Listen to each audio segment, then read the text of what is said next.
Hello everyone, welcome back to my channel. As promised, I'm returning with another look at the art of Darwyn Cooke. My first tribute to him was one of the most popular videos to the channel so far, and most seem to especially enjoy the analysis of Cooke's Superman variant cover. So this time around, I decided to give that same treatment to his recent Batman variants.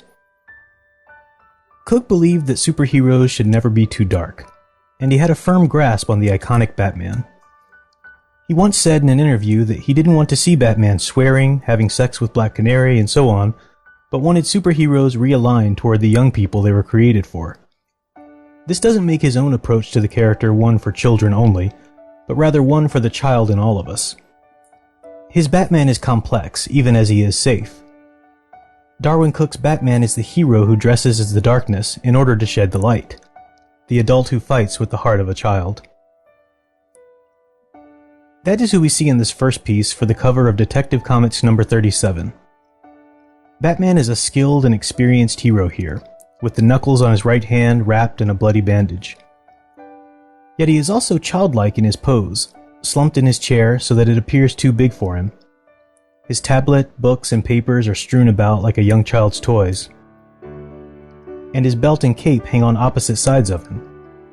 He even slumbers beneath the larger-than-life portrait of his parents and the smaller one of himself as a child. The scale is to make him look small. Except for the bloody knuckles, one might imagine Batman here as a child playing dress-up who fell asleep in his father's chair. In a subtle sense, that's exactly how Cooke wants us to see Batman. Not in a demeaning way, reducing his identity and work to the naivete of childhood, but in a childlike earnestness and desire to do the right thing. We're proud of Bruce in this piece, because Cooke invites us to look at him with that emotion beaming from Alfred's face. Alfred gazes down at Bruce from the center of the painting. Their faces form the center triangle of the composition, drawing the eye to Alfred's first, then down to the subject of his attention.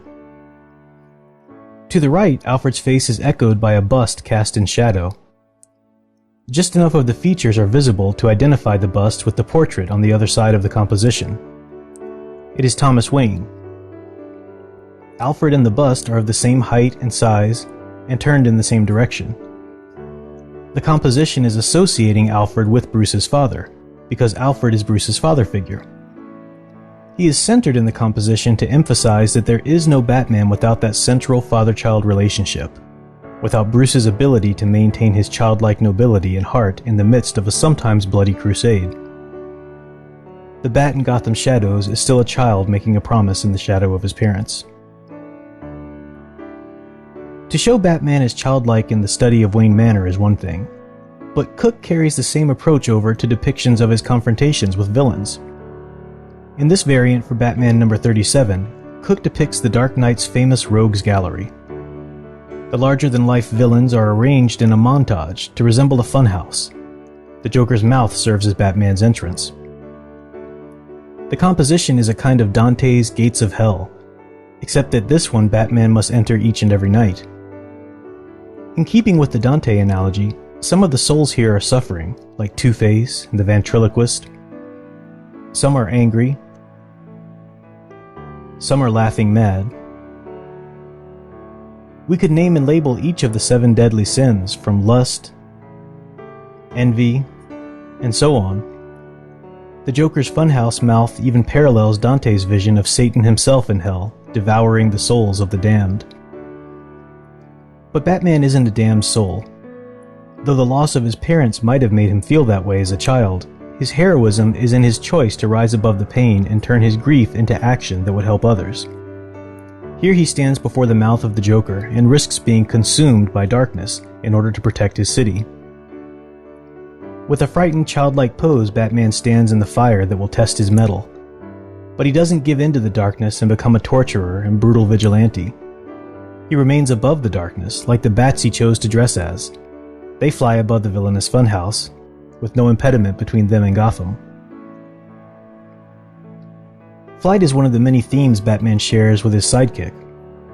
The variant for Batman and Robin number 37 shows the synergy of their partnership. Cooke takes care to show the dynamic duo acting as one force for order in a winding gyre of chaos and violence. By placing one car flying into the air on its side behind them, and focusing their attention to another foe off frame, Cooke shows Batman and Robin completely surrounded, yet they are portrayed as greater than the sum of their parts as they work in unison. Batman drives the Batmobile, and Robin throws gas bombs at the unseen foe, but both subjects exist in one movement to the right. The same wind that billows Batman's cape moves Robin's as well. The two partners are reflections of each other. In DC New Frontier, Cooke has Batman explain his acquisition of a sidekick to Superman by saying, "I set out to scare criminals, not children. As for the boy, well, I guess we're just two lost souls who found each other." Both were orphaned at a young age by crime, and both chose to let the light shine within them rather than be consumed by the darkness. In many ways, Robin represents Batman's inner child. His bright colors and trickster nature balance the Dark Knight's mission-driven solemnity.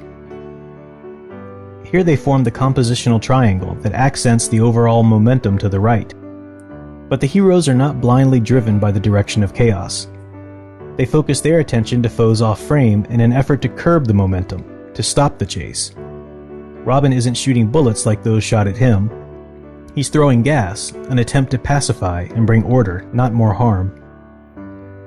Darwyn Cooke believed that superheroes should be for everyone, bright, hopeful, and heroic. He was so sincere that he was able to portray even the Dark Knight in the same manner. As many people hail the increasing darkness and adult subject matter in Batman stories, Cooke's portrayal reminds us that mature ratings do not equal complex characters and artful storytelling, and that keeping characters true to their superheroic archetypes does not flatten motives and simplify plots. Darwyn Cooke's portrayals of Batman are a testament to the iconic nature of superheroes. They call out to and inspire the child in us all. So what did you think of Darwyn Cooke's variant covers? Which other ones do you think are worthy of mention? If you like this video, please share it with friends on Facebook and Twitter, and click like and subscribe so you don't miss future uploads. New content is added each Wednesday and most weekends, so come back often. Until then, keep enjoying and digging deeper into the superhero stories you love. Thanks for watching.